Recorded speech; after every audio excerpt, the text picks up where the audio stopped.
The drive to the warehouse took about 15 minutes.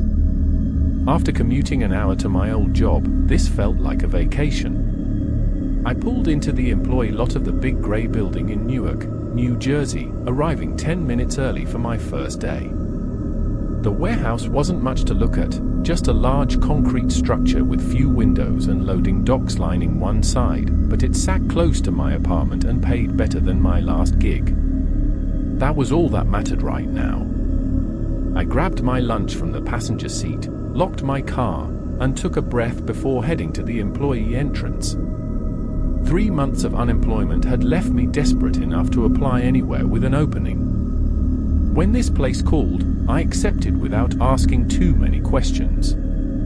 The door buzzed after I pressed the intercom, and I stepped into a small reception area where a man was waiting. He appeared to be in his late 40s, with short salt and pepper hair and a warm smile that crinkled the corners of his eyes. "Thomas Wright?" he asked, extending a hand. "I'm Jack Peterson, the warehouse manager. Glad to have you with us." I shook his hand. "Thanks for the chance. Please call me Tom." "Tom it is," Jack nodded. "Let's handle your paperwork, then I'll give you a tour." We spent the next half hour in his office completing forms while he walked me through the basics: inventory management, shipping procedures, break schedules. Jack had an easy manner that made the information feel natural. He'd occasionally run a hand through his hair when making a point, and his desk was organized but not obsessively neat. Ready to see the place, he asked once the paperwork was done. The tour started with the break room and locker area, then moved to the main warehouse floor. The space stretched out huge, with rows of metal shelving reaching nearly to the ceiling and concrete floors marked with yellow lines for walkways. Forklifts hummed in the distance, and workers moved quickly between aisles, like they'd done it all countless times. "We handle everything from electronics to furniture to seasonal items," Jack explained as we walked. "The main shipping area is west, receiving is east, and specialized storage is in the north wing." The warehouse smelled of cardboard and a faint hint of cleaning products. Our footsteps echoed as we moved through the aisles, Jack pointing out different sections and procedures.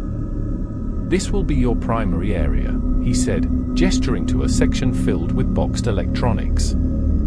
"You'll handle inventory accuracy and order fulfillment here."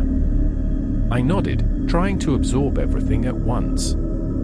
The job seemed simple enough: track inventory, pull orders, help with loading sometimes. Nothing I hadn't done before at other warehouses.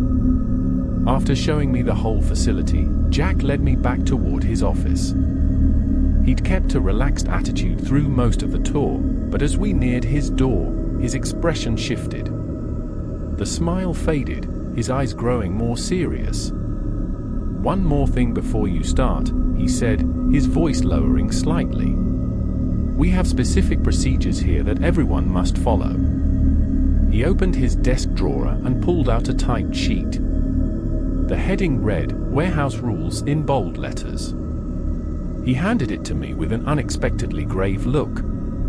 "These aren't suggestions, Tom. They're mandatory for all employees."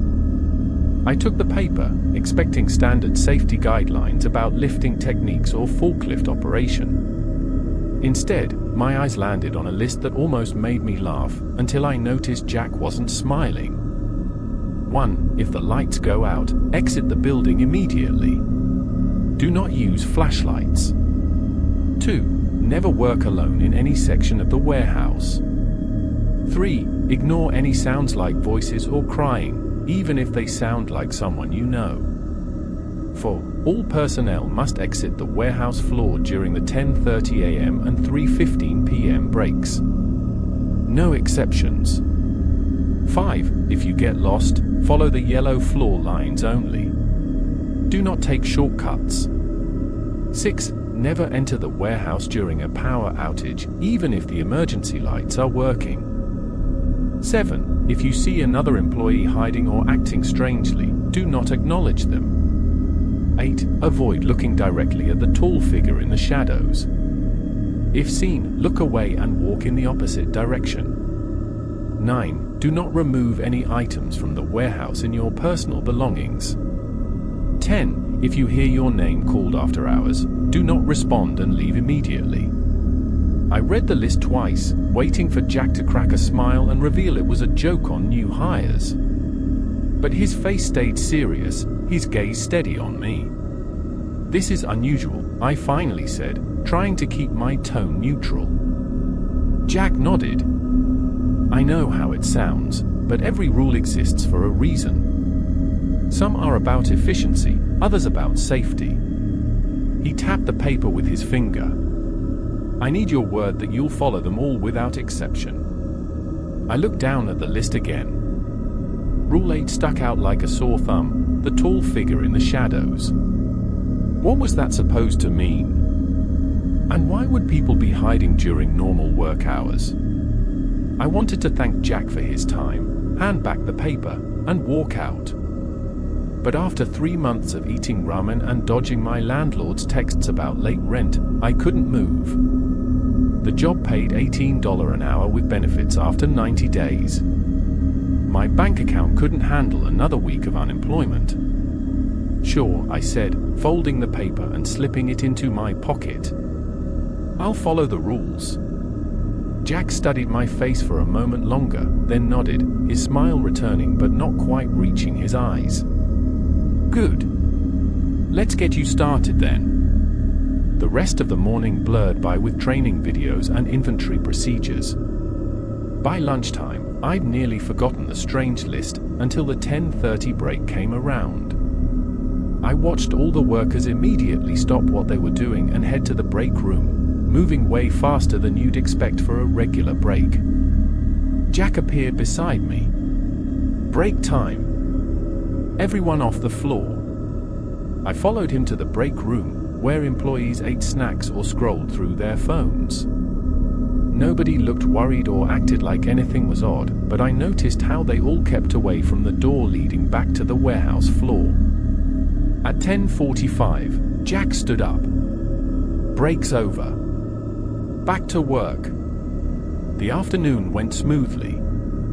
I shadowed a supervisor named Mark, who showed me how to process orders and use the inventory tracking system. Around 2:30, I was left alone to practice pulling items for an order when I spotted a woman ducking behind a pallet several aisles away. She had light brown hair in a ponytail and moved with quick, nervous steps. When she emerged, she looked around as if checking if anyone had seen her. Our eyes met briefly before she quickly looked away. Later, I ran into her in the break room during the mandatory 3:15 break. I'm Tom, I said, sitting across from her with my coffee. First day. Emily Turner, she replied quietly, her eyes darting to the door and back. Been here about 8 months. How do you like it? I asked. She shrugged. It's a job. Her fingers tapped nervously on the table. Did Jack give you the rules?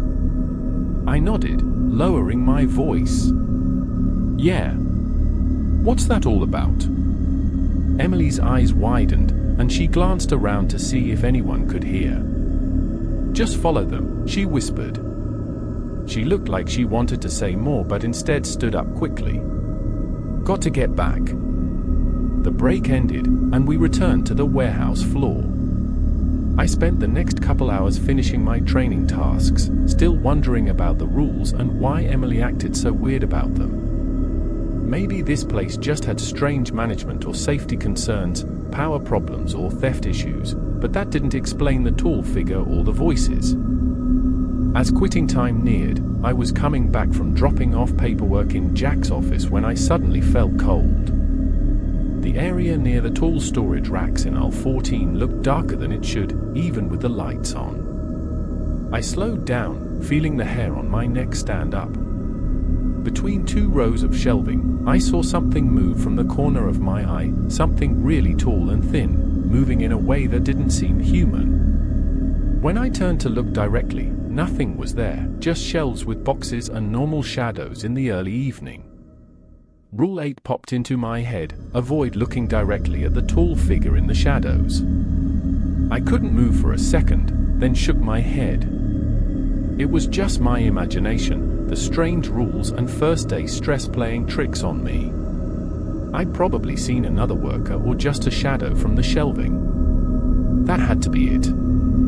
But as I walked to the time clock to punch out, I couldn't shake the feeling that something had been there, something tall and watching. I remembered Jack's serious face when giving me the rules and Emily's nervous looks. What had I gotten myself into? I needed this job, but now I wondered what exactly came with it. On my drive home, I kept checking my mirror more than usual, the list of rules in my pocket. After a week at the warehouse, I'd settled into a comfortable groove with the job itself. The scanning, inventory checks, and order fulfillment were straightforward enough. What wasn't normal was how everyone moved around the place. I watched Karen from shipping take an extra 30 seconds to walk around aisle 14 instead of cutting through it to reach the loading dock. Rick always whistled loudly when passing certain sections, as if announcing his presence. Nobody ever mentioned it, but everyone's behavior showed they took the rules seriously. We all had internal clocks by now. At exactly 10:25 a.m., employees would start wrapping up whatever they were doing, no matter how urgent. By 10:29, the warehouse floor cleared out completely. I'd asked Mark from receiving about it on my third day. Just how it's done here, he'd said, shrugging as he punched in for his lunch break. Don't overthink it. I wasn't scheduled for inventory duty until my second week. Jack paired me with Emily for my first check in the East Wing, but she'd called in sick that morning. I wasn't worried. The task seemed simple enough, and the scanner did most of the work. You're good to handle this on your own? Jack asked, checking his clipboard. I can pull someone else if you're not comfortable. I'll be fine, I said. The job involved scanning barcodes and checking physical counts against the system. Basic stuff. Jack looked up from his clipboard. Remember rule number 2? I nodded. Rule 2, never work alone in any section of the warehouse. I thought that meant after hours. It applies all the time, Jack said. Tell you what, I'll have Lewis working in the next section over. If you need anything, just call out. I went to the East Wing with my scanner. Lewis gave me a nod as he started working on pallets one aisle over. The East Wing had all the seasonal stuff, full of Halloween decorations and early Christmas stock. Cardboard skeletons smiled from boxes, looking less creepy than those rules taped to the break room wall. The work went smoothly for about an hour. I counted plastic pumpkins and checked their location tags, sometimes making small fixes in the system. Lewis whistled tunelessly from the next aisle, which felt kind of nice in the big empty space. Then Lewis's whistling stopped.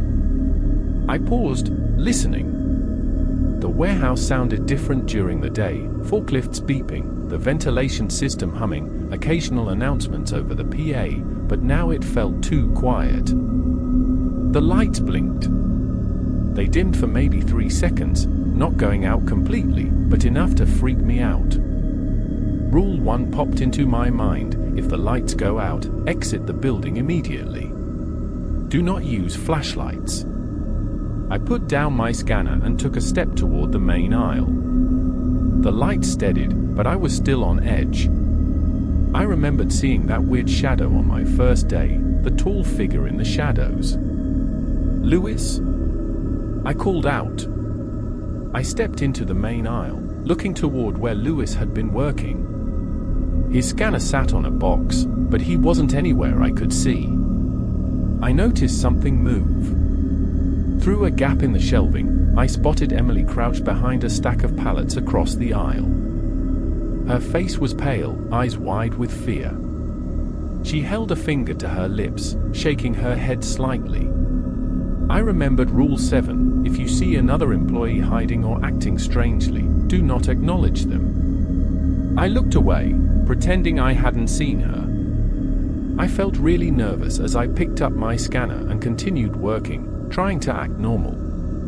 But questions kept popping into my head. What was Emily doing here when she'd called in sick? What was she hiding from? The lights went back to normal, and the warehouse sounds slowly returned to their usual noise. Lewis's whistling started up again, as if he'd never stopped. I didn't ask where he'd gone when I ran into him 10 minutes later. "Almost done here," he said cheerfully. "You good?" "Yeah," I replied, keeping my voice steady. "Just finishing up." After lunch, I was assigned to help with restocking in aisles 10 through 15. The work was boring enough that my thoughts kept going back to Emily hiding behind those pallets. Had she seen something, or was she hiding from something? I pushed my cart into aisle 12, checking my inventory list for the next items. The air suddenly got really cold, making me look up. It felt 20 degrees colder than just a moment before, like I'd walked into a freezer. My breath clouded in front of my face. At the far end of the aisle stood a figure. I couldn't understand what I was seeing. It was tall, much taller than any person should be, 7 maybe 8 feet high, and it looked all stretched out. The figure was thin, way too thin to be human, and completely still. I couldn't see any clear features, just a dark shape against the bright lights. But I knew it was looking at me. I could feel it watching. Rule 8, avoid looking directly at the tall figure in the shadows. If seen, look away and walk in the opposite direction. I dropped my gaze to the floor and turned around, walking quickly back the way I'd come. Sweat ran down my back in the cold air. My legs felt shaky, but I forced myself to walk normally, not run. Running seemed like it would be worse somehow. I didn't look back, not once, not even when I heard what sounded like something moving across the concrete floor behind me. For the rest of the afternoon, I stayed in the well-lit main areas where other employees worked. Nobody mentioned the cold spot in aisle 12, and I didn't bring it up. When the 3:15 break came, I was one of the first people in the break room. Emily sat alone at a corner table, scrolling through her phone and eating an apple. She gave me a small nod when I walked in but didn't invite conversation. I got coffee from the machine and sat at an empty table, trying to figure out what had happened. The figure in aisle 12 couldn't have been human. No costume could make someone look like that. And the cold, that weird cold that came out of nowhere. Jack came into the break room and poured himself coffee. He looked around, his eyes stopping briefly on each person. When he saw me, he walked over and sat down across from me. "You saw something today, didn't you?" he asked quietly, his voice low enough that only I could hear. I hesitated, then nodded. "Aisle 12. How did you know?" Jack took a sip of his coffee. "Only certain people can see the tall man. Most walk right by, never knowing he's there." I felt a strange coldness come over me. "What is it?" "Not an it, a he." "Once." Jack looked at his watch. "That's why you're on the special rotation schedule." "What special rotation schedule?" But Jack was already standing up. "Break's over in 2 minutes. We'll talk more later." He walked away before I could ask more questions, leaving me confused and worried. The idea that most people couldn't see what I'd seen should have been comforting, but it wasn't. It made me feel alone, singled out somehow. The rest of the day was pretty normal. I kept expecting to turn a corner and see the tall figure again, but there was nothing weird, just regular warehouse work, regular co-workers. But now I noticed how some employees moved differently than others, more cautiously, more aware. Like me, I thought. I was becoming one of them. As I drove home, I thought about what Jack had said, only certain people could see the tall man. Why me? And what was this special rotation he'd mentioned? I checked my rearview mirror more times than necessary all the way home, half expecting to see a tall shadow in the back seat. I spent Saturday morning in my apartment, bent over my laptop with a cold cup of coffee beside me. What I'd seen at the warehouse, that super tall shape in aisle 12 and Emily hiding in terror, kept stuck in my head. After 2 bad nights of sleep, I decided to look into it more. The search bar waited for me to type something. I typed Newark warehouse unusual occurrences. Nothing useful came up, just news about regular accidents and union disputes at various industrial sites. I tried different combinations: strange rules warehouse New Jersey, tall figures Newark storage facility, haunted warehouses. Each search led to dead ends or ghost hunting websites with no real information. Then I tried something more specific: Newark warehouse building history. This gave better results. I found records showing the building had been built in 1978, pretty new compared to other industrial buildings in the area. But what caught my attention was its location. The record showed the warehouse was built on land where Eastwood Mental Institution used to be, which had run from 1924 until 1976. I clicked on a link to an old newspaper article with a grainy black and white photo of a harsh-looking brick building with barred windows.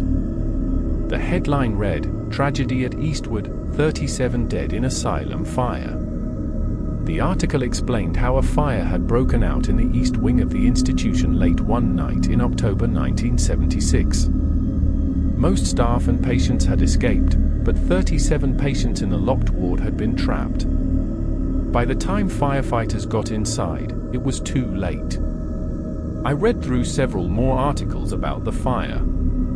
Some mentioned rumors of neglect and questionable treatment practices at Eastwood. One report from 1977 suggested that experimental therapies had been done in the basement levels, though officials denied these claims. After the fire, the remaining building had been torn down, and the land sat empty for nearly 2 years before being sold to a development company that built the warehouse. My search then took another turn when I typed Newark warehouse employee disappearances. The results made my stomach drop. Over the past 40 years, there had been at least 6 cases of employees who had simply vanished. Police reports labeled most as people who left by choice, people who had quit without notice or moved away suddenly, but family members often disagreed with these conclusions, insisting their loved ones would never leave their lives without explanation. I found a local news article from 2011 about a woman named Maria Vasquez who had worked at the warehouse for 3 months before disappearing. Her car was found in the employee parking lot, but she was never located. The case remained unsolved. Another article from 2004 mentioned an employee named Derek Chen, who had quit suddenly after working the night shift. According to his roommate, Chen had been acting strangely in the weeks before his disappearance, complaining about voices at work and becoming increasingly paranoid. I sat back in my chair, rubbing my eyes. The connections were too strong to be random. A mental institution with rumors of experimental treatments burns down, killing dozens of patients. Years later, a warehouse built on the same site has strange rules about voices, figures in shadows, and employees who vanish without explanation. I closed my laptop and got ready for bed, but sleep was rough, filled with dreams of tall shadows moving through endless aisles. Monday morning arrived with grey skies and a steady drizzle that matched my mood. I walked into the warehouse with new awareness, noticing how employees naturally avoided certain areas. The normal buzz of a workplace, the small talk, the complaints about Monday, the coffee runs, existed alongside unspoken boundaries that everyone followed. During lunch, I spotted Emily sitting alone in the corner of the break room. She looked tired, dark circles under her eyes making her face appear worn out. I grabbed my sandwich and walked over. "Mind if I join you?" I asked. She glanced up, hesitated, then nodded. "Free country." I sat across from her, unwrapping my sandwich slowly. Been here long? 8 months, she replied automatically, the same answer she'd given when we first met. Do you like it? I asked, keeping my tone casual. It pays the bills.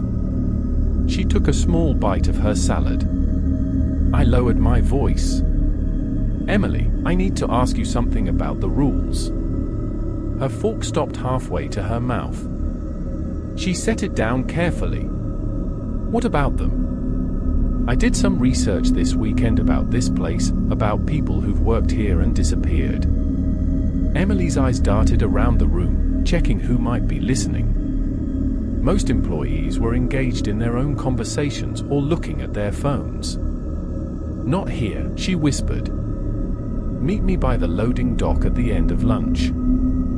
We finished eating in silence. When the lunch period ended, I headed to the loading dock. Emily was already there, standing in a corner away from the other workers returning from break. You shouldn't be asking questions, she said when I approached. Not if you want to keep working here.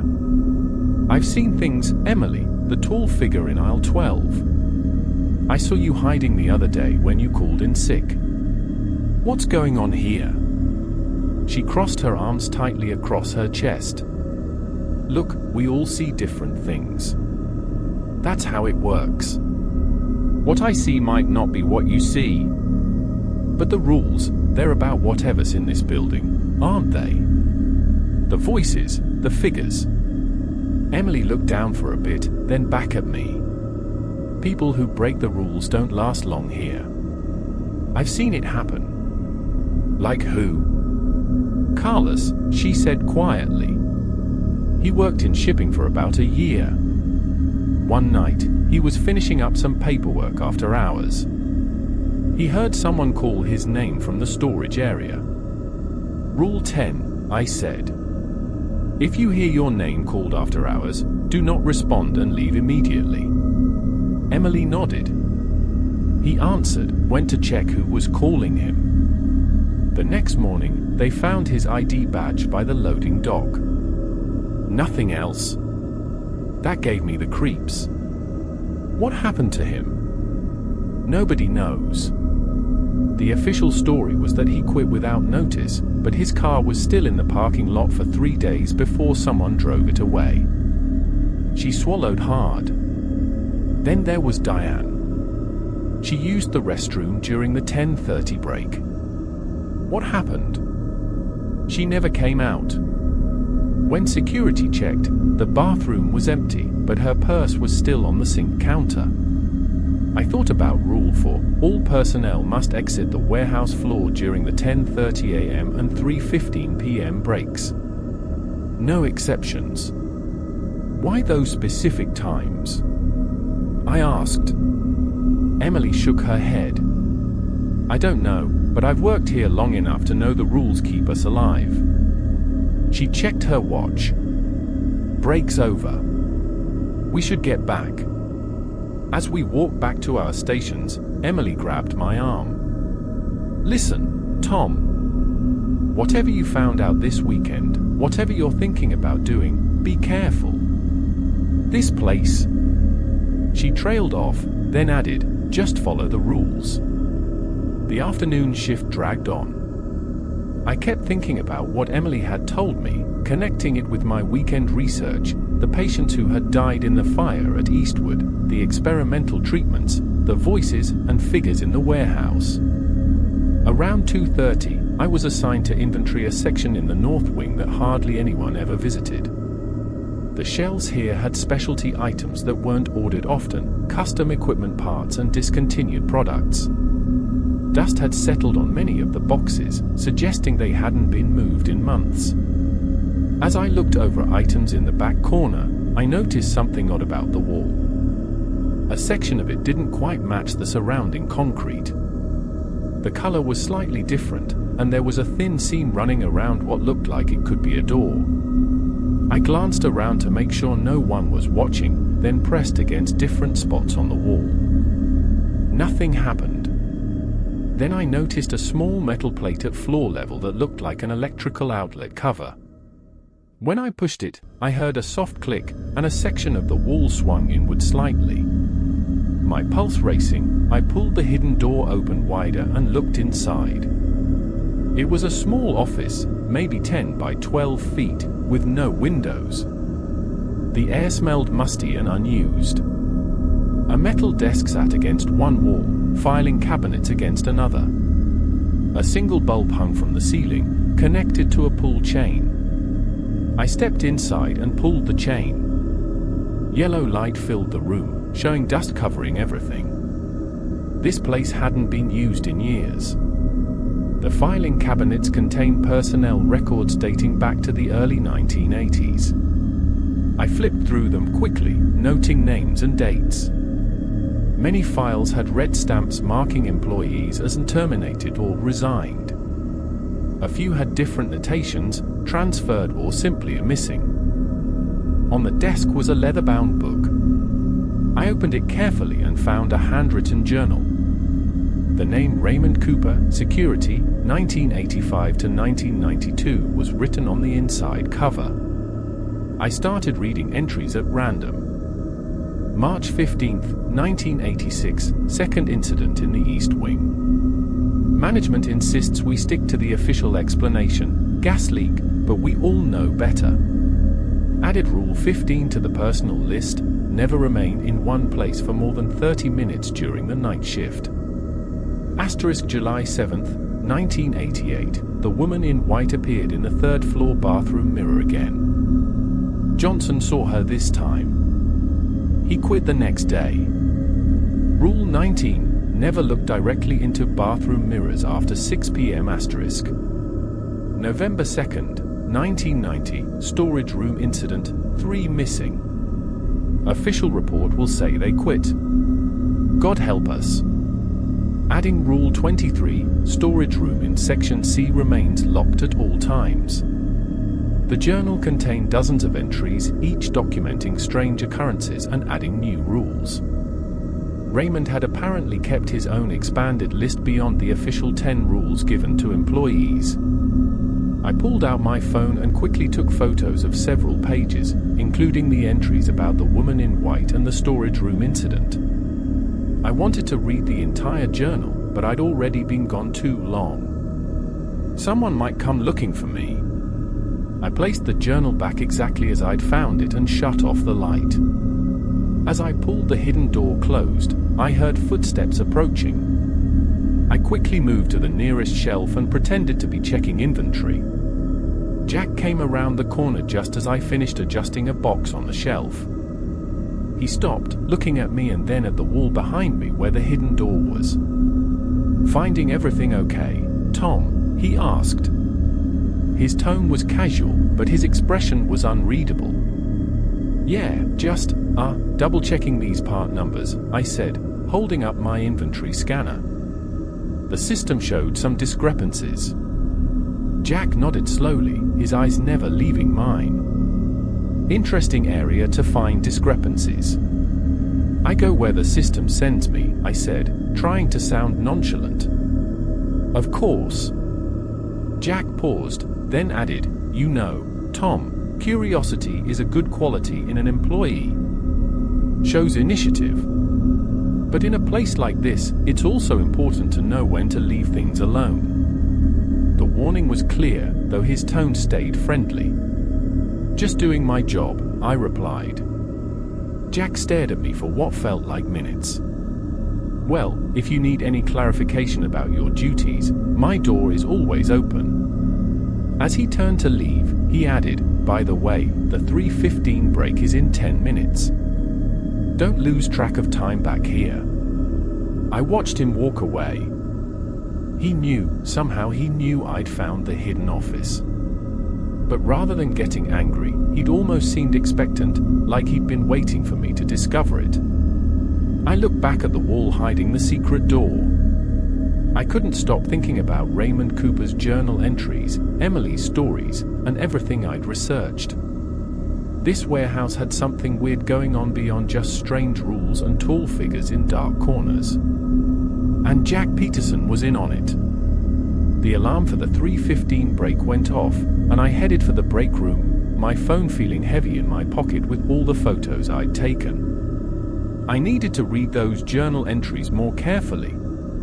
I needed to understand what I'd gotten myself into. I spent Monday night poring over the photos I'd taken of Raymond Cooper's journal. Each entry described something worse than the last. Cooper had documented not just strange occurrences, but actual deaths, employees who'd broken rules and never been seen again. The official stories always claimed they'd quit, moved away, or simply stopped showing up. But Cooper knew better. He'd seen what happened to them. One entry from August 1989 stuck with me. The break times were established after the Peterson incident. The entities become more active at these hours, as if feeding on the energy of the building. All personnel must exit the floor during these periods. I barely slept. Every time I closed my eyes, I pictured the tall figure from aisle 12. According to Cooper's journal, there wasn't just one of them, there were many, each trapped in its own section of the warehouse. And they weren't alone. Other things lurked in the shadows, things that whispered names and copied voices they'd heard before. Tuesday morning arrived with grey skies and a steady rain. I pulled into the parking lot 15 minutes early, hoping to talk to Emily before my shift started. But as I approached the employee entrance, I saw Jack standing there with a young guy I didn't recognize. The new employee was tall and lanky with sandy blonde hair, probably mid-20s. He looked way too relaxed, like someone who still thought this was just a normal job. "Tom, good timing," Jack said when he spotted me. "This is Michael Bailey. He's starting today." "Michael, this is Tom Wright. He's been with us for about 2 weeks now." "Hey, what's up?" Michael extended his hand with an easy smile. I shook it, noticing how relaxed he seemed. I probably looked the same on my first day, before I knew what was really happening in this place. "Mike's fine," he added. "No one calls me Michael except my mom when she's mad." "Nice to meet you," I said. "You're starting in inventory." "Shipping department," Jack answered. "I thought you could show him around after orientation. Since you're still relatively new yourself, the tour route should be fresh in your mind." I nodded, not particularly wanting the responsibility but not seeing a way to refuse. "Perfect," Jack said. "Let's get the paperwork started, then. Tom will meet you in the break room in about 30 minutes. As they walked toward Jack's office, I went to my locker to put away my lunch. Emily was already there, arranging items in her locker.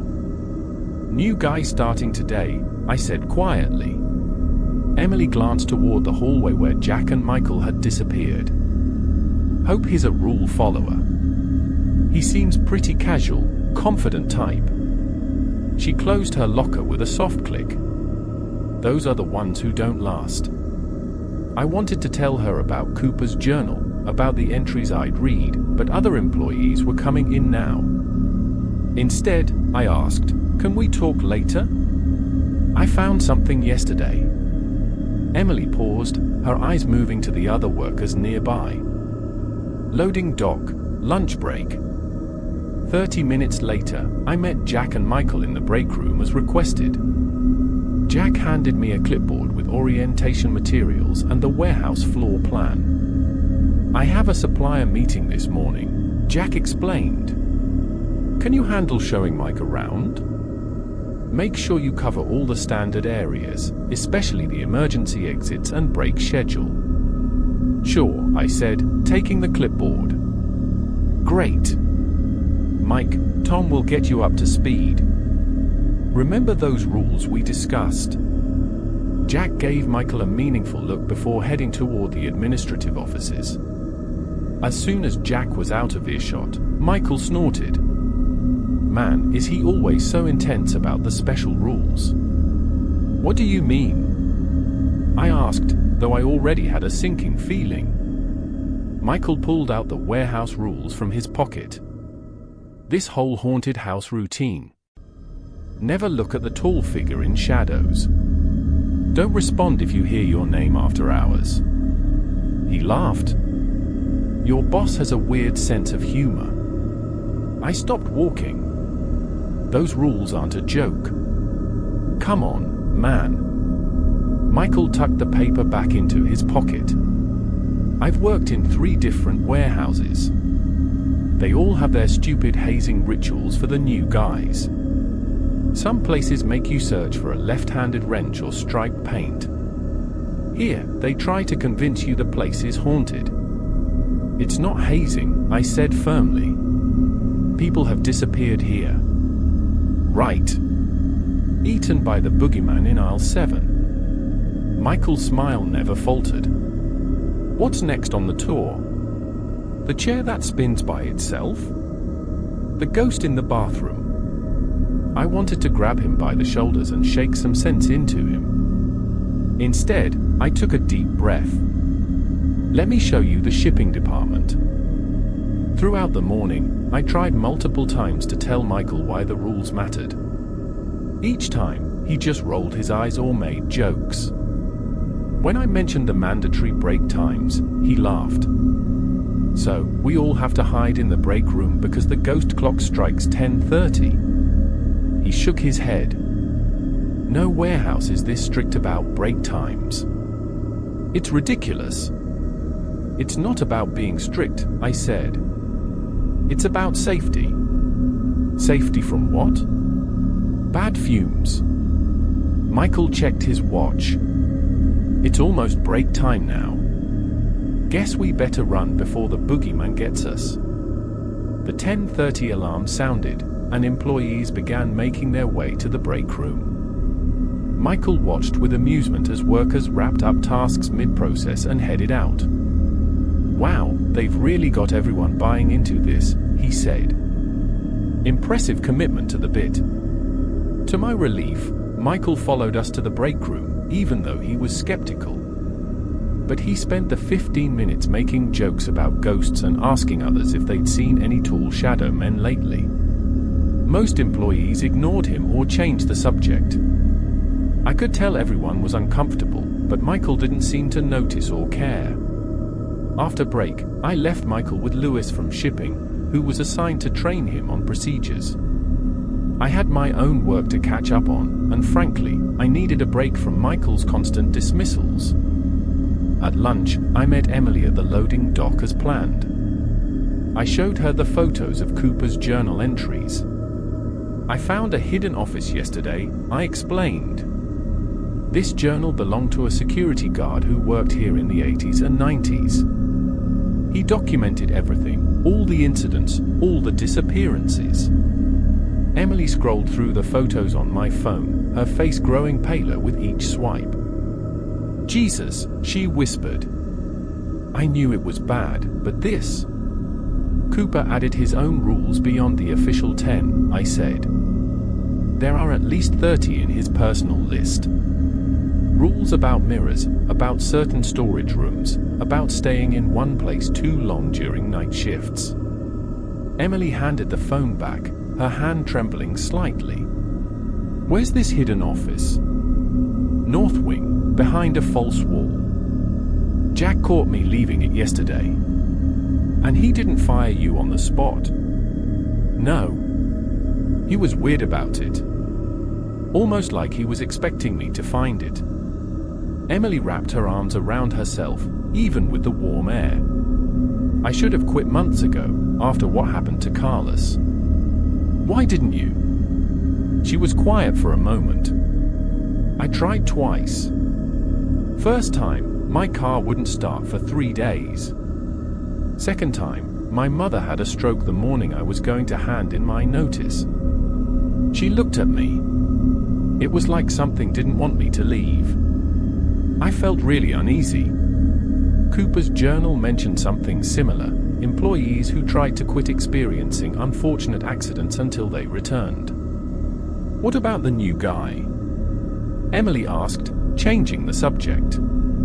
"The one you were showing around this morning." "Michael.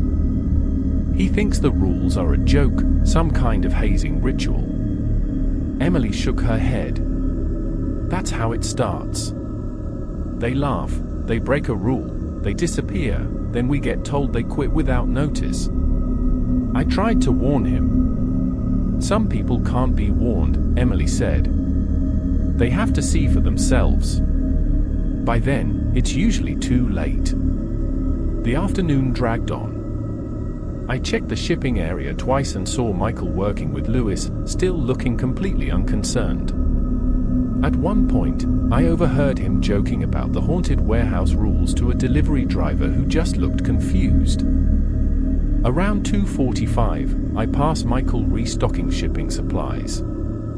Break at 3:15, I reminded him. Make sure you're in the break room. Yes, sir. Ghost Captain, he said with a mock salute. Wouldn't want the shadow people to get me. I clenched my jaw.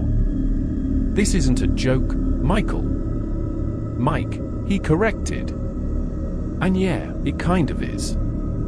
Look, I get it, you're in on it, keeping up the act for the new guy. But I'm not falling for it.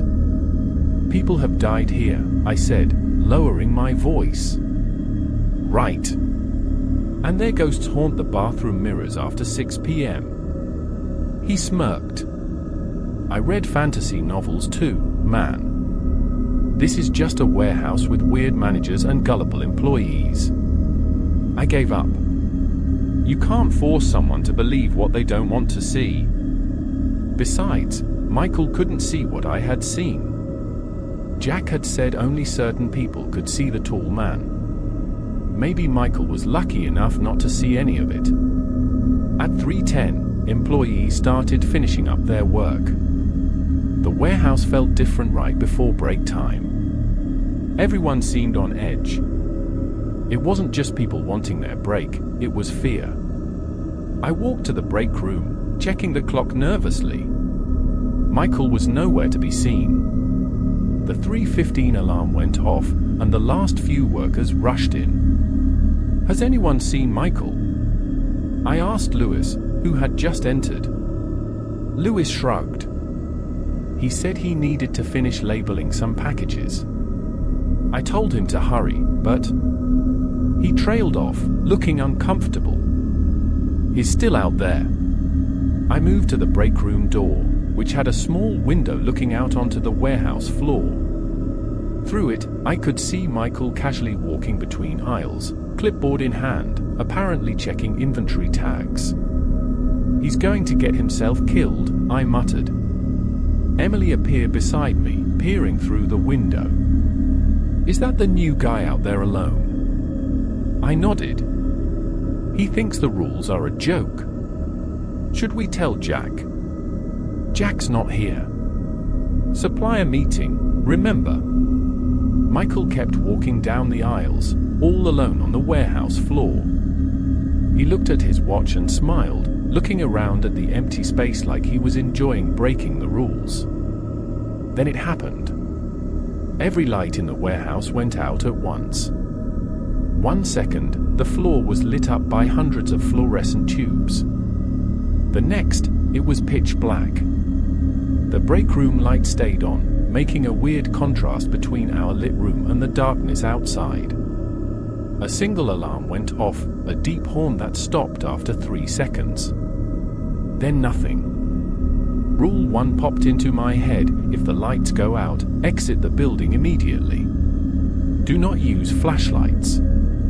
But Michael was out there alone. In the darkness, something moved.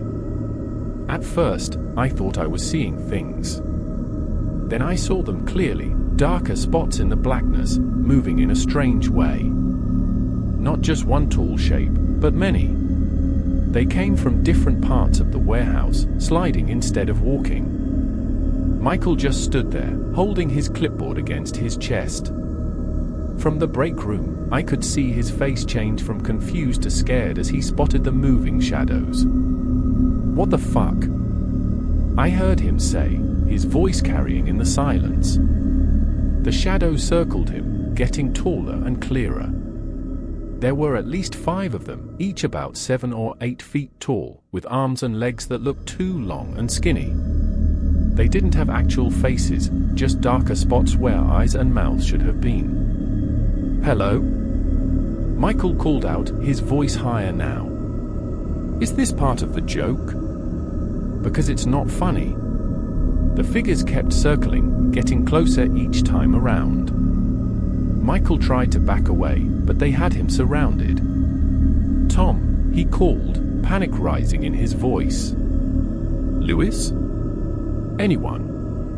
Rule 9 kept playing in my head: never enter the warehouse floor during a power outage. No matter what you see or hear, remain outside. Emily gripped my arm. "Don't even think about it," she whispered. Michael's face had gone white. He could see them now, really see them. Whatever had kept him from seeing these things before was gone. He was seeing the truth of the warehouse for the first time. One of the figures reached out with an impossibly long arm. It moved like water, flowing rather than extending. Michael tried to slap it away. "Get off! What is this?" His voice cracked with terror. The figure's dark arm touched Michael's shoulder. He screamed, so loud and scared it filled the whole building. The clipboard fell to the concrete floor as Michael stumbled backward. The emergency lights kicked on, dim red bulbs that didn't help much.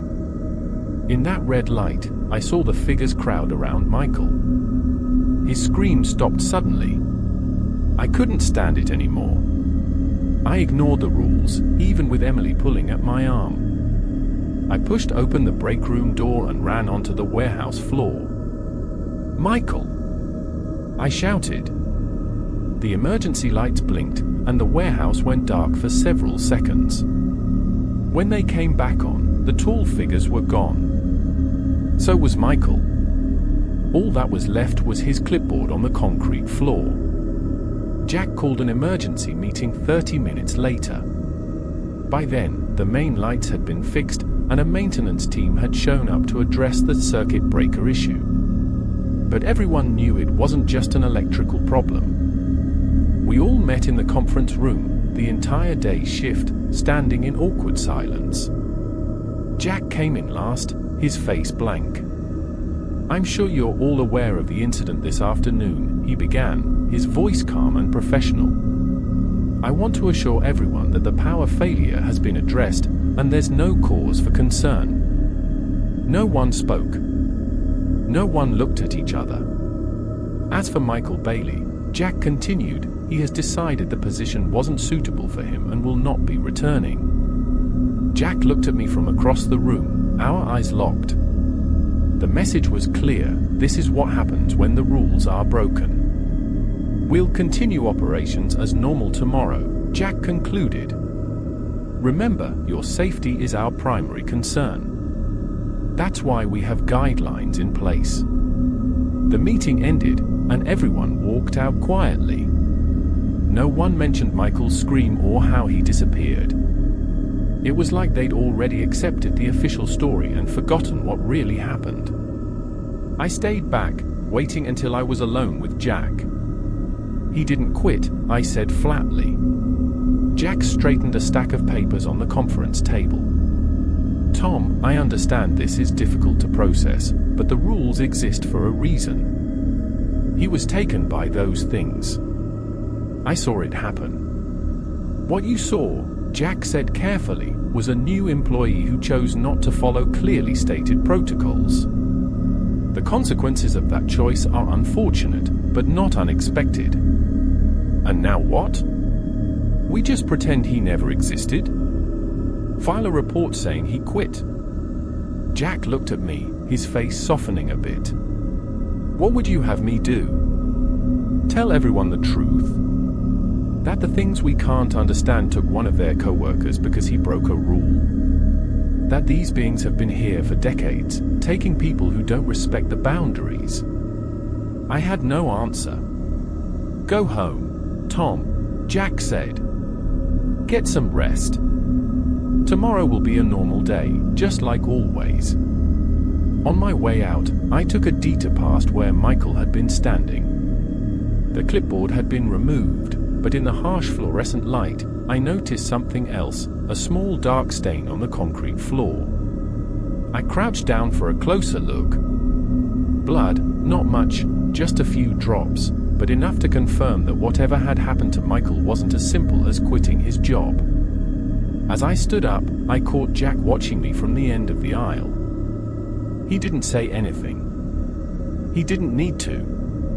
We both knew what had happened to Michael Bailey. And we both knew the rules would continue to be enforced, not by management, but by whatever controlled this warehouse.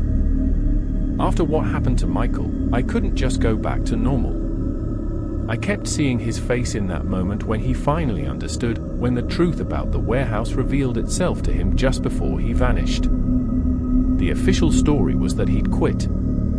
But I knew better. We all did, even if no one talked about it.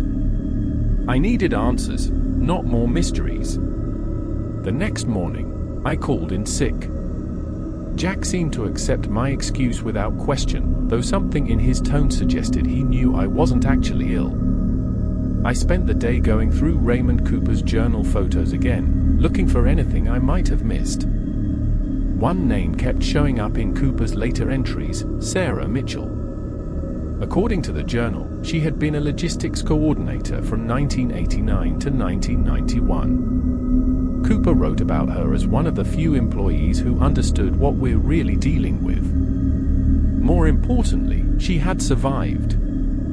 Cooper's final entry mentioned that she had quit after the incident in the East Wing and actually managed to leave, one of the rare employees who got away from the warehouse.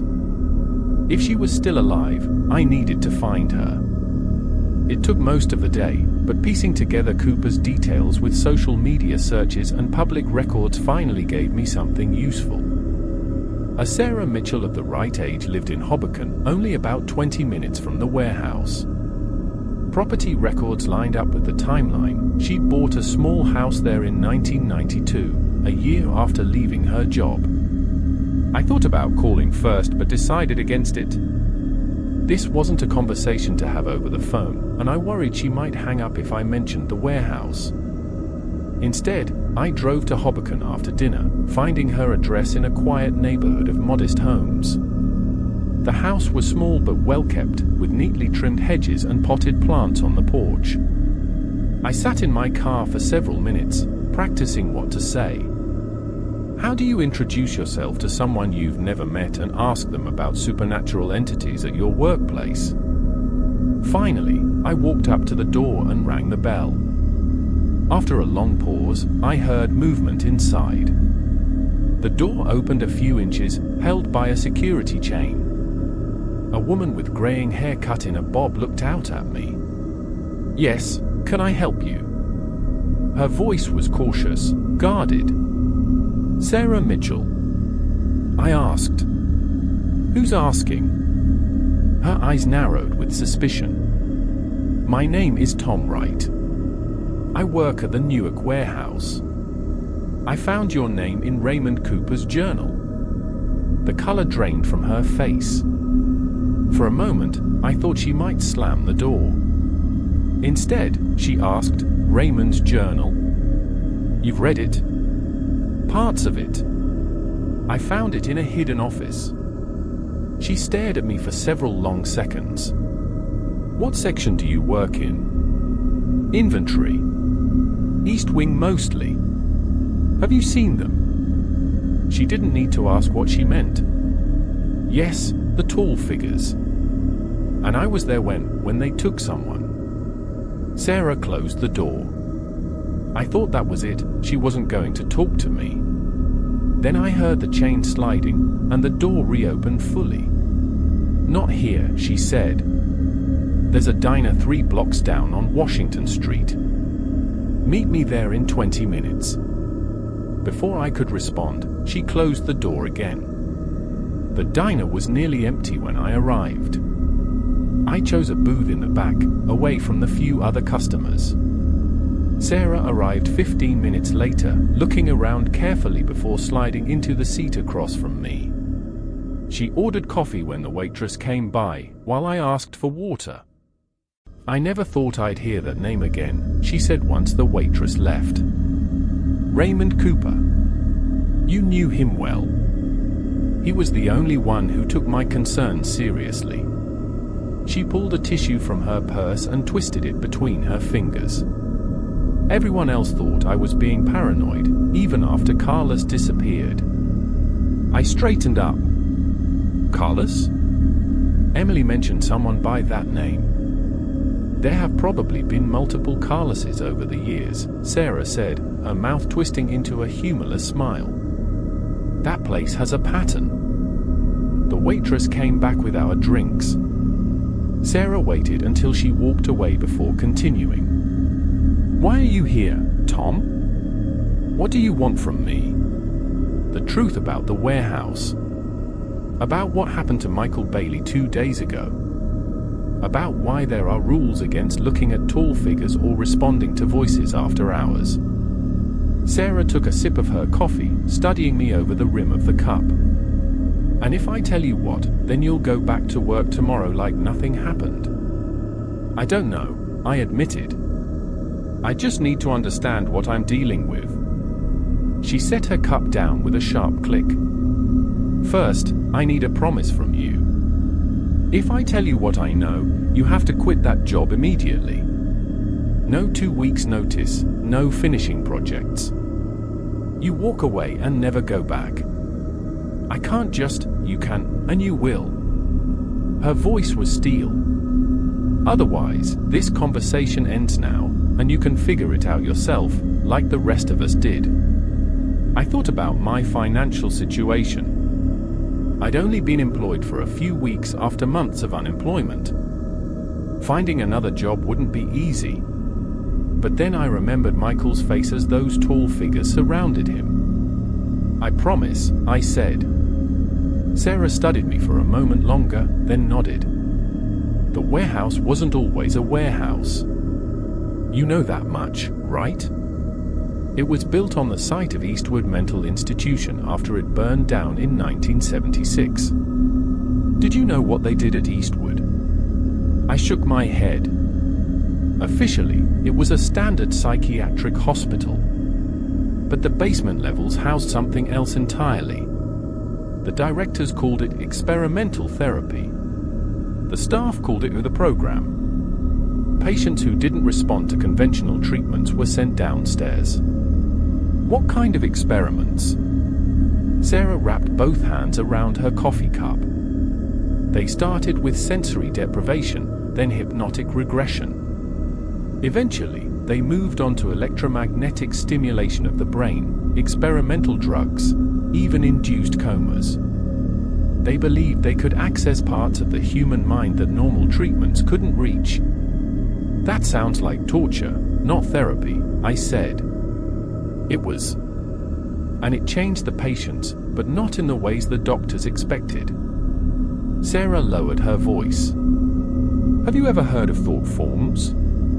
Entities created by concentrated belief or emotion. Like imaginary friends, but more like manifestations. The experiments opened doorways in the patients' minds. Things came through. Or maybe the patient's consciousness went elsewhere and brought something back. No one knows for sure. But suddenly, the patients who underwent these treatments started exhibiting abilities. They could move objects without touching them. They knew things they couldn't possibly know. Some could cause physical effects in others, pain, hallucinations, even physical wounds. I thought of the tall figures I'd seen, the weird way they moved. The tall figures in the shadows. Sarah nodded. Former patients. Their physical bodies are gone, but something of them remains, something not quite human anymore. And the voices, the crying that we're supposed to ignore, those who died in the fire. 37 patients, most from the secure ward where the experiments took place. The fire started in the East Wing, your section. I got the creeps. So when the warehouse was built, they built it right on top of the old foundation. They didn't even clear all the debris, just poured concrete over the ruins and started fresh. Sarah leaned forward. But the entities didn't go away. They were bound to that site, to the memory of what happened to them. When construction crews reported strange occurrences, the owners brought in specialists. What kind of specialists? Various kinds. Some with scientific backgrounds, others more esoteric. They determined that moving the entities was impossible. The only option was containment.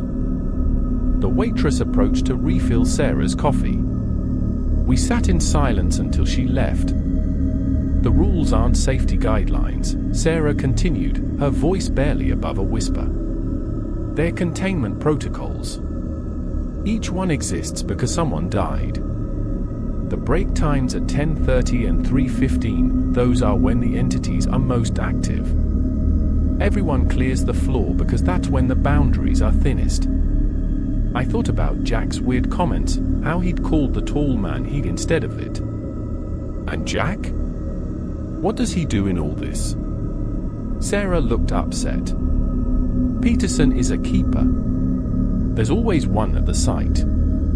They do rituals that keep those things from getting out. The last keeper was there when I worked at the warehouse, Diana Reeves. She trained Jack before she died. What do you mean? Her time ended. Keepers don't retire, Tom. The role takes a toll. Eventually, they have to find a successor, or the containment fails. I remembered what Jack had said about certain people being able to see the tall man. And only certain people can be keepers, those who can perceive the entities clearly. Not everyone can, you know. Some employees work there for years and never see anything unusual. Others, like you and me, see them from the beginning. Sarah reached across the table and grabbed my wrist. That's why you need to quit. Now. Before Jack realizes what you are. What I am. A potential successor. Her grip tightened. I was one, too. That's why I had to leave, before Diana could choose me. I made myself forget what I'd seen. And eventually, the connection weakened enough for me to break away completely. I pulled my hand back. You're saying Jack might try to make me the next keeper? Not might. Will, if he hasn't already started grooming you for it. Sarah's eyes held mine. The entities are always testing the boundaries, looking for ways out. If they escaped that building, what would happen? I don't know exactly. And I don't want to find out. But based on what I saw during containment breaches, it wouldn't be limited to the warehouse. These things can affect minds, manipulate perceptions, cause physical harm. Imagine that loose in a city. I tried to process everything she'd told me. Mental patients subjected to experimental treatments. Entities from beyond normal reality. A warehouse built as a prison for them. Rules written in blood. It sounded insane. But after what I'd seen, I couldn't dismiss it. Remember your promise, Sarah said as we prepared to leave. Quit tomorrow. Walk away from that place while you still can. I will, I assured her. As I drove home, Sarah's warnings kept playing in my head. I thought about how Jack had been acting lately. He seemed almost pleased when he caught me leaving that hidden office. And the way he watched me after Michael disappeared was weird. Was he sizing me up to take Michael's place? I barely slept that night. Every time I closed my eyes, I saw those tall figures surrounding Michael. I heard his last scream before he was gone. The next morning, I got to the warehouse with my resignation already typed up on my phone. I was going to tell Jack to his face, hand back my key card, and just walk out. But Jack wasn't in his office. The receptionist said he'd come in early, but nobody had seen him for about an hour. I just went through the motions with my morning work, checking the time and waiting for a chance to find Jack and quit. The warehouse felt different now that I knew what it really was, not just a building, but a place that kept things locked up that shouldn't exist in our world. At 15 minutes before our first break, I headed to the loading dock to check on a shipment. It was weirdly quiet. The big rolling door was closed, and nobody else was around. As I turned to leave, I noticed something strange about the wall next to the dock controls, a thin line going from floor to ceiling that didn't match the rest of the concrete. I ran my hand along the line, feeling a bit of air coming through. There was a door here, hidden right in plain sight. I pushed on different parts of the wall, remembering how I found that hidden office. Near the bottom, my fingers found a small latch that looked like just another crack in the concrete. When I pulled it, part of the wall swung open easily. Behind the door was a narrow staircase going down. The walls were bare concrete with plain bolts giving off weak light. I knew I should close the door and leave. I'd promised Sarah I would quit, not dig deeper into the warehouse's secrets, but something pulled me forward. Maybe curiosity, or something else. The stairs went down about 30 feet before opening into a big basement room. The room was huge, with a high ceiling held up by thick concrete columns. The floor was smooth cement with strange patterns carved into it, forming circles inside circles. Jack was standing in the middle of these circles. He wore his normal work clothes, but he was standing differently, back straight, arms out, head tilted up. Around him, dozens of candles made a circle of light. Jack was speaking in some language I didn't know, his voice going up and down in a rhythm that hurt my ears. The room had this feeling like right before lightning hits. The patterns on the floor gave off a faint glow, pulsing with Jack's words. Along the walls, shadows were moving on their own, stretching and shrinking like they were alive and testing how far they could go. I should have left right away, but I just stood there frozen, watching Jack perform whatever ritual this was. Then he suddenly stopped talking and turned to look at me. I thought he'd be mad that I was there, but his face showed something completely different, relief. "Tom," he said, "I've been waiting for someone like you. I was just looking for you," I stammered. "I didn't mean to. You found the door because you were meant to." Jack stepped out of the innermost circle, careful not to disturb the pattern of candles. The shadows on the walls reacted to his movement, stretching toward him before receding. "The warehouse led you here." "The warehouse led me? What does that mean?" "This building has awareness, Tom. Not consciousness as we understand it, but something similar. It knows who enters its walls. It tests them. It shows itself to those who can potentially serve as keepers." I backed toward the stairs. "I came to quit, Jack. I know what this place really is. I know about Eastwood, about the experiments, about the entities." Jack nodded slowly. "Sarah Mitchell, you found her. She told me everything. Not everything. She couldn't have." Jack looked tired, with dark circles under his eyes and a pallor to his skin that hadn't been there the day before. "She never completed her training. She never became a keeper. There are things only we can know. I'm not interested in knowing more. I promised Sarah I'd quit, and that's what I'm doing." "You can't." Jack's voice was gentle but firm. "Not now. The containment is getting weaker. I can't hold them back alone anymore." He gestured to the ritual space behind him. "This used to be enough, but not anymore. They're growing stronger, more aware. I need a successor. Find someone else. Don't you understand? There is no one else. Not here. Not now." Jack took a step toward me. "Why do you think I hired you, Tom? Your resume wasn't exceptional. Your interview was average at best. But I sensed something in you, the potential. The ability to perceive what others can't. I remembered my first day, how Jack's mood had changed when he gave me the rules, how he'd looked at my face checking for a reaction. You knew from the beginning. I suspected. Then you saw the tall man in aisle 12, and I was certain. Jack looked over his shoulder at the chalk circles. The entities are becoming more aggressive. You saw what happened to Michael. That was just the beginning. What happens if the containment fails completely? I asked, though I wasn't sure I wanted to know. Chaos. Death. The entities don't understand our world or its rules. They experience time and space differently.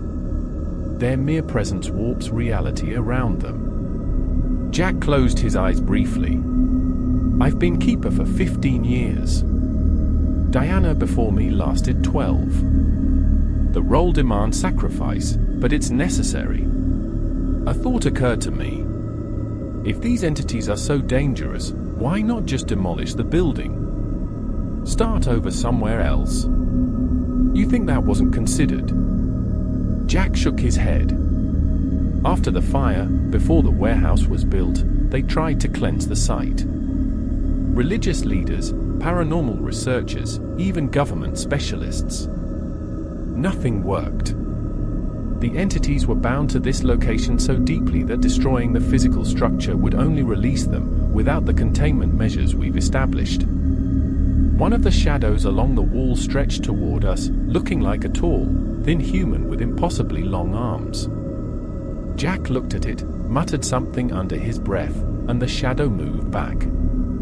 The boundaries are weakening by the day, he said. I need someone to help me maintain them. Someone who will eventually take my place when I can no longer serve. Jack's eyes met mine. I need you, Tom. We need you. I thought about Sarah's warning, about my promise to her, about the normal life I'd have if I walked away now. But I also thought about what might happen if the creatures escaped, if the things that took Michael were free to move beyond these walls. I just stock inventory, I said weakly. I'm not equipped for this. Neither was I when Diana chose me, Jack replied. The role changes you. Prepares you. He held out his hand. I'm not asking you to decide this minute, just to stay. To learn. To understand what's at stake. The shadows on the walls moved again, looking like faces for a few seconds, weird, pained expressions that quickly went back to just being darkness. I felt stressed about what to do next. I could stay and maybe get stuck in this place with all its scary stuff, or I could go and worry about the containment breaking without someone to take over. What exactly would helping you entail? I asked, still not committing. Jack's shoulders relaxed slightly. For now, just knowledge. I'll teach you the history, the rituals, the true nature of what we're containing. Later, you'd participate in the maintenance of the boundaries. He pointed to the chalk circles. This is just one of several anchors throughout the building. Each must be regularly reinforced. I took a deep breath. I need time to think about this. Of course. But not too long. Jack looked at the ritual space once more. The 10:30 boundary maintenance is due to begin soon. You should return upstairs before then. As I turned to leave, Jack added, Tom, whatever you decide, do not tell the other employees what you've seen here. 2 nights after my encounter with Jack in the basement, I pulled into the warehouse parking lot for my evening shift. Something felt off right away. The building was dark against the night sky, not a single light on in any window. The usual outside lights were off, with only the dim parking lot lights showing anything. I checked my watch, 8:17 p.m. I wasn't early or late. The warehouse should have been busy with the evening shift by now. As I got out of my car, Jack came out from the shadows near the employee entrance. He stood there waiting, his face looking super pale in the weak parking lot lights. He looked stiff and nervous instead of his usual confident self. "It's happening," he said as I approached. No greeting, no explanation. Just those two words that sent a chill through me. "What's happening?" I asked, though I already knew the answer. "The containment. It's failing faster than I anticipated." Jack pulled a key card from his pocket. "We need to go inside." I looked at the dark building, remembering Rule 9, never enter the warehouse floor during a power outage. The power's out. This isn't a regular outage.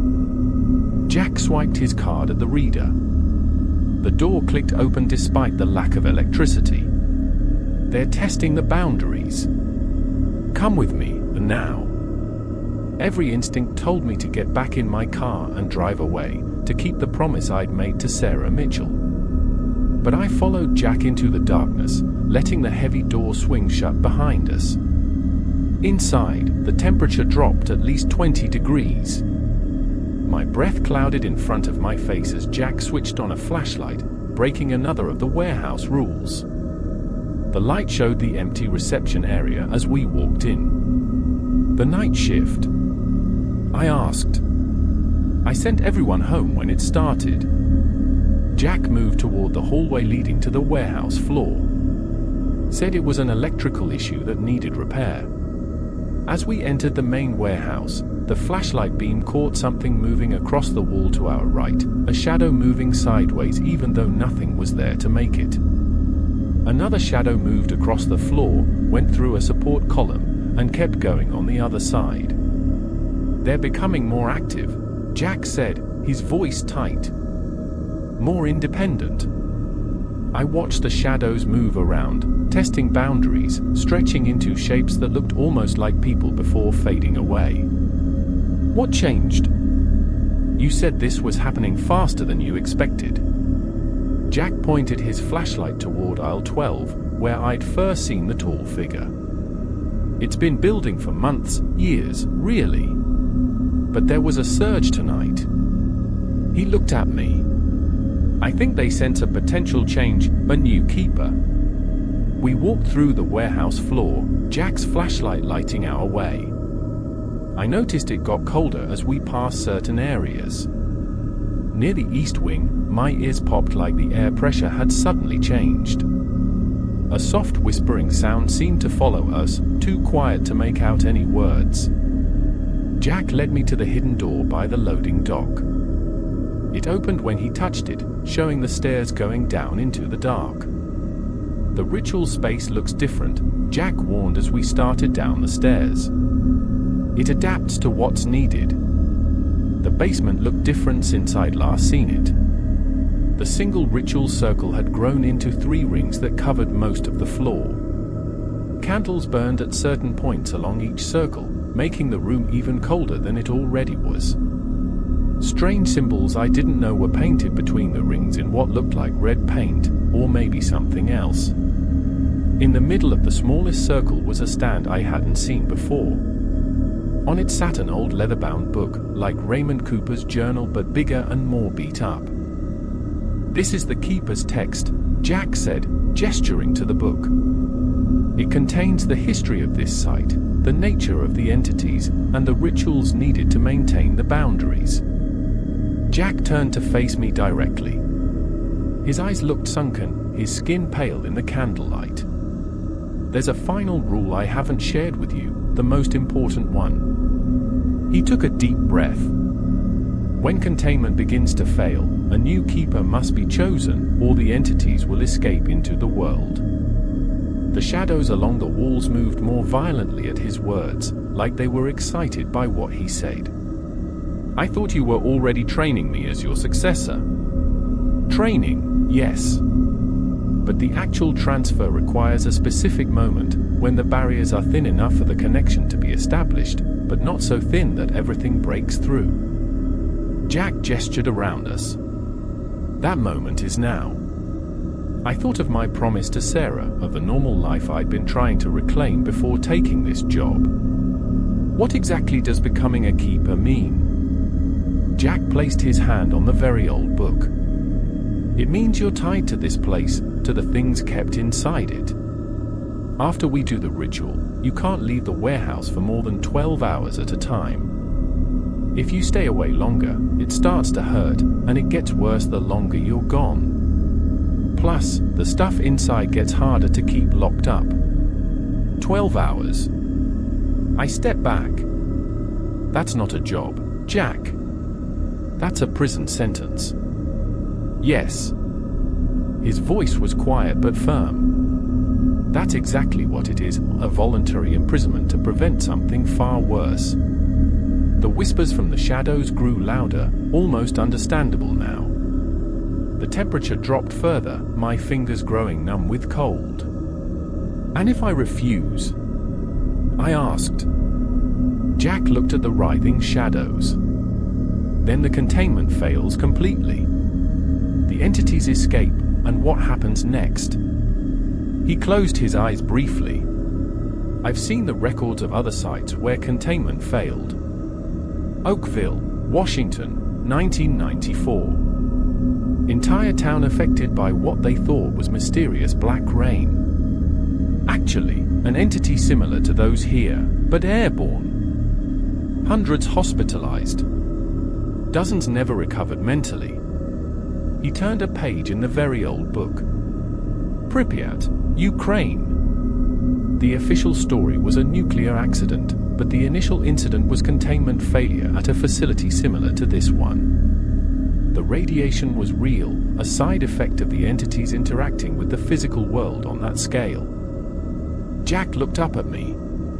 Toledo, 2001. An abandoned hospital that housed 3 entities from a project similar to Eastwood. Containment failed when the last keeper died without a successor. The entities escaped into a 10-block radius. Official reports called it mass hysteria, possibly caused by contaminated water. 47 people killed themselves within a week. 17 more committed violent acts against others with no prior history of aggression. I felt sick.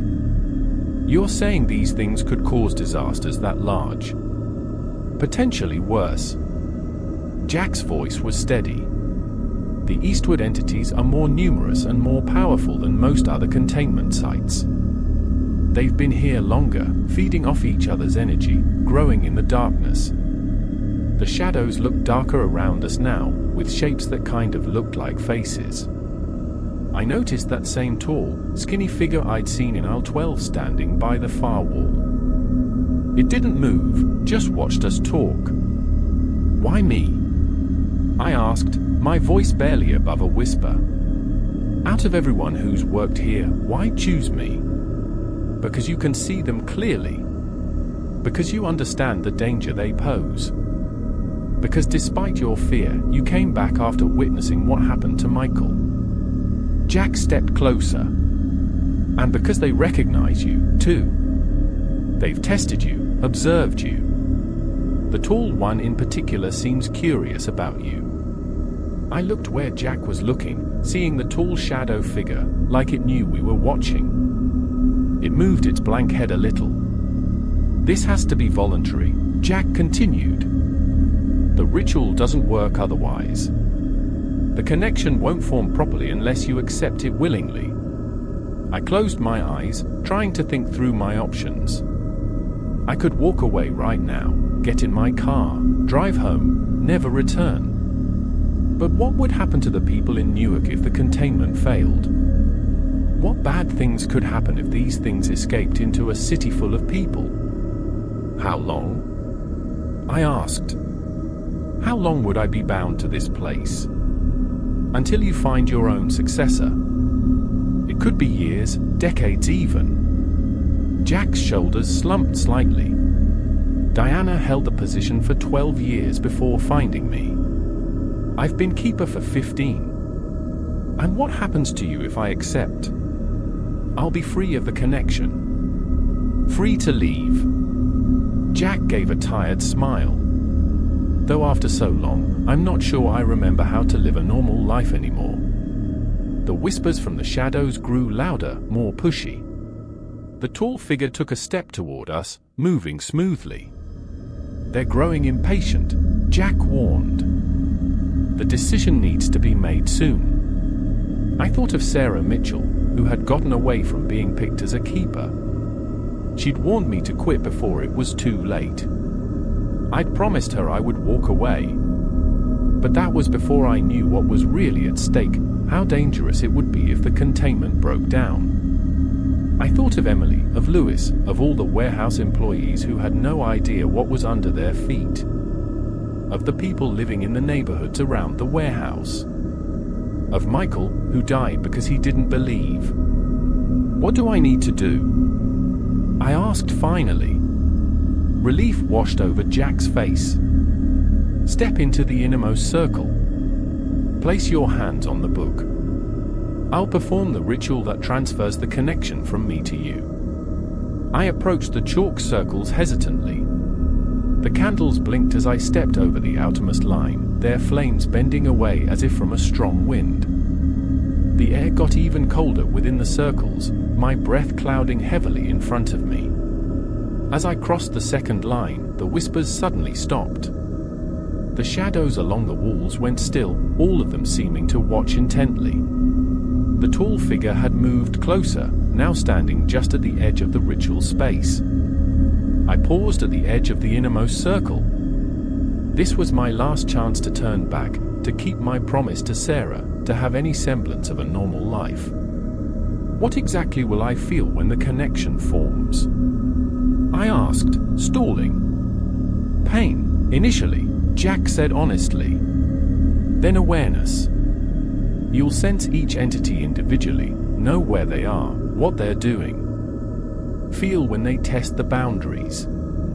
The warehouse itself will become an extension of your consciousness, in a way that's difficult to explain." I took a deep breath and stepped into the innermost circle. The very old book lay open on the pedestal before me, its pages covered in text I couldn't read and diagrams that hurt my eyes to look at directly. I placed my hands on the open pages as Jack had instructed. Jack began speaking in the same language I'd heard him use during my previous visit to the ritual space. The words made it hard to breathe. The candles around us flared higher, their light growing stronger without providing any warmth. The shadows began to move again, more frantically now. They stretched toward the ritual circles but couldn't cross the boundaries marked by the candles. The tall figure watched without moving, focusing on me. As Jack continued the ritual, I felt something change inside me, a pulling feeling in my chest. The pain started gradually, a dull ache that quickly got worse until it hurt all over my body. I gritted my teeth, fighting the urge to pull my hands away from the book. The pages beneath my fingers grew warm, then hot, though they didn't burn. Symbols from the text seemed to move, crawling up my wrists and disappearing beneath my skin. Jack's voice rose to a shout as he completed the ritual. The final words carried through the basement with force, rattling the candles and sending the shadows into a frenzy of movement. Then everything stopped. The candles froze mid-flicker. The shadows went completely still. In that moment of perfect silence, I felt it, a rush of awareness flooding into my mind. Suddenly, I could sense every corner of the warehouse above us, every aisle, every shelf, every hidden space. More importantly, I could feel the entities, dozens of them spread throughout the building. Some were dormant, barely conscious. Others were active, testing boundaries, searching for weaknesses. I could identify each one individually, the tall one that had watched me in aisle 12, the whisperer that mimicked voices I knew, the cold spot in the east wing that drained energy from anything nearby. The moment of stillness broke. Pain shot through my body as the entities realized what had happened. They pushed against the barriers, testing this new connection, trying to break free. I gasped, doubling over but keeping my hands firmly on the book. "Push them back," Jack instructed urgently. Use the connection. Push them away from the boundaries. I didn't understand how, but somehow I knew what to do. I focused on how the entities felt, picturing the edges that kept them in place. I used something in my mind I'd never tried before, pushing back when they tested the weak spots. They fought back at first, but after a while, they didn't push as hard. The pain eased up to just a dull ache. I stood up straighter, still working to keep those edges strong in my mind. Good, Jack said, his voice revealing both relief and exhaustion. You've stabilized the immediate breach points. The rest will come with practice.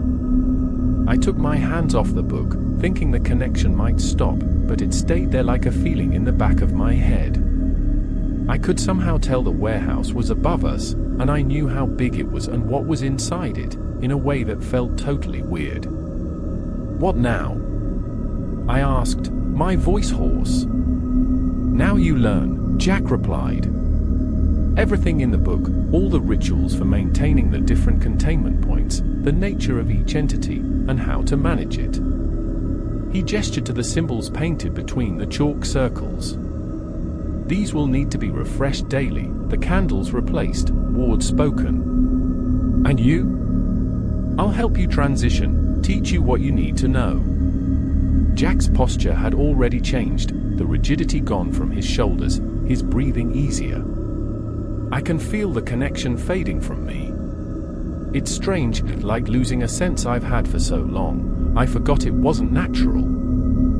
As we left the ritual space and climbed back to the main floor, I noticed the warehouse differently now. The shadows that looked so scary before now seemed almost like I knew them. I could tell where they started and stopped. The tall figure kept following us from behind, but now I knew it couldn't come through certain doorways unless I let it.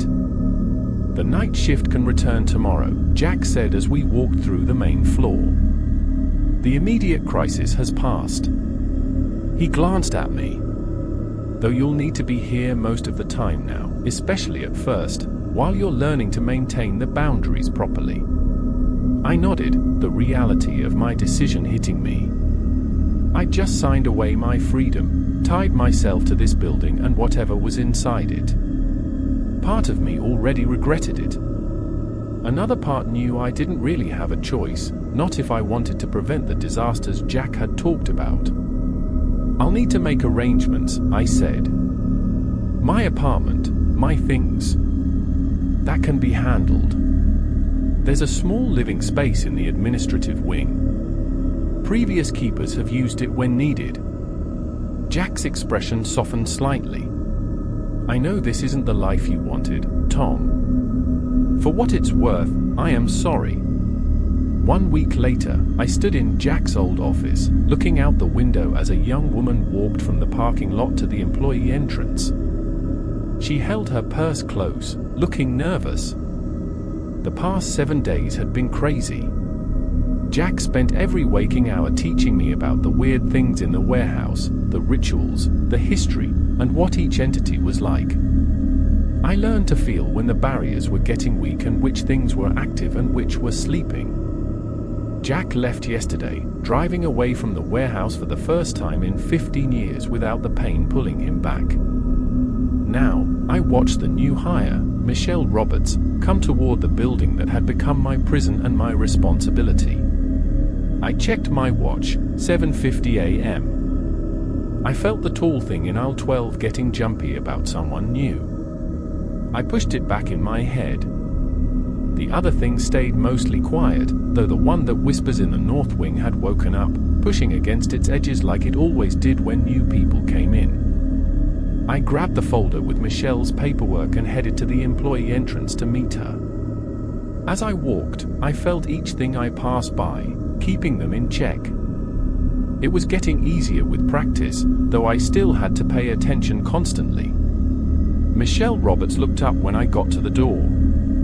She had dark hair tied back and wore simple, practical clothes for warehouse work. She looked worried but ready.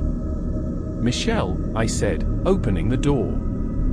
"I'm Thomas Wright, the warehouse manager. Welcome to your first day." Thank you, she replied, her hands fidgeting slightly. I'm a little nervous.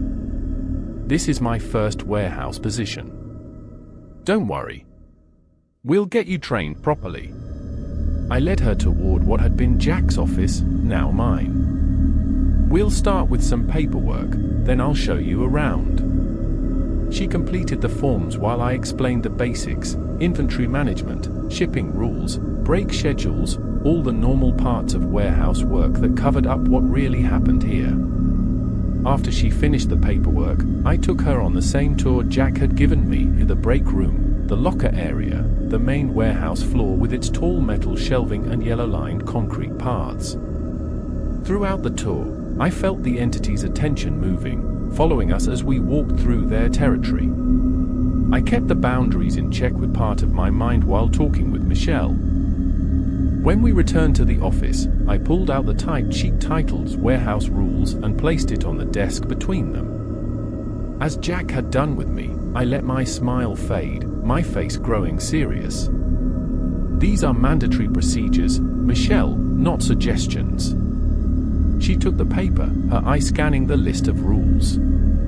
I watched her reactions carefully, trying to see if she could perceive the entities like I could. Most employees would find the rules strange but accept them as odd corporate policies. Those who could actually see would react differently. As Michelle read about not acknowledging the tall figure in the shadows, her eyes widened slightly. When she reached the rule about never responding to voices after hours, something flickered in her expression: recognition, perhaps, or fear. I felt a chill that had nothing to do with the warehouse's cold spots. She sees them, I realized. Just like me.